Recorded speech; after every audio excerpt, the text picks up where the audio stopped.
ایک شخص ڈاکٹر کے پاس گیا۔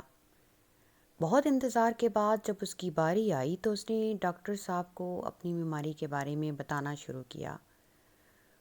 اسے غموں نے توڑا تھا، اس کی جوان اولاد اس بڑھاپے میں اسے چھوڑ کر چلی گئی تھی۔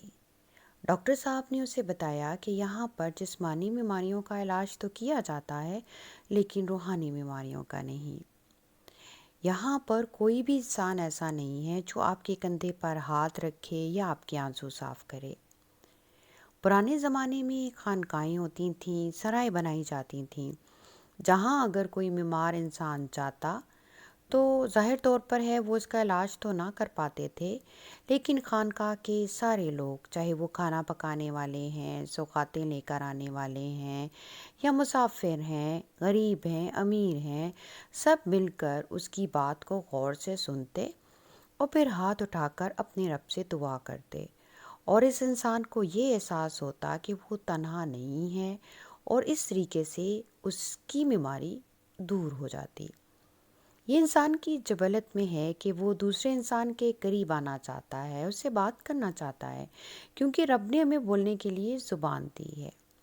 آج کل کا انسان اس قدر مصروف ہے کہ وہ موبائل کے قریب ہے اور انسانوں سے دور ہے۔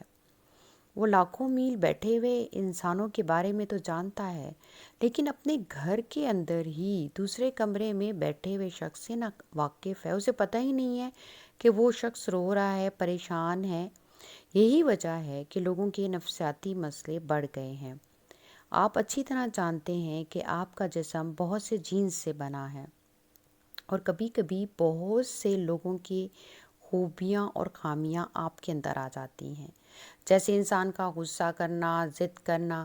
کبھی کبھی یہ چیزیں انسان کے والدین میں نہیں ہوتی بلکہ ان کے دور کے رشتہ داروں میں ہوتی ہیں اور انسان کے جینز میں منتقل ہو جاتی ہیں۔ تو پھر یہ طے ہے کہ انسان انسانوں سے بنے ہیں، انہیں انسانوں کی ضرورت ہے۔ وقت نکالیے اپنے لیے اور اپنے رشتہ داروں کو وقت دیں۔ کیا آج کل کے زمانے میں کوئی ایسی جگہ ہے جہاں ٹوٹے ہوئے دلوں، غموں سے بیمار لوگوں کا علاج کیا جاتا ہے؟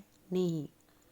بیماری پہلے روح میں داخل ہوتی ہے اور پھر وہاں جب اچھے طریقے سے اپنا قبضہ کر لیتی ہے تو پھر جسم میں ظاہر ہونا شروع ہو جاتی ہے۔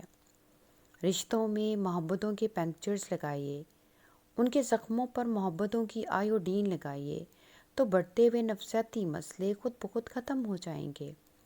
آپ ذرا وقت نکالیں تو، اور محبتوں کے انجیکشنز اپنے سے جڑے رشتوں کو صبح شام لگائیں، بلکہ میں تو کہوں گی آپ ڈرپ لگائیں، محبتوں کی، توجہ کی، عزت کی، اور کسی کی روح کو پھر سے تازہ دم کر دیں۔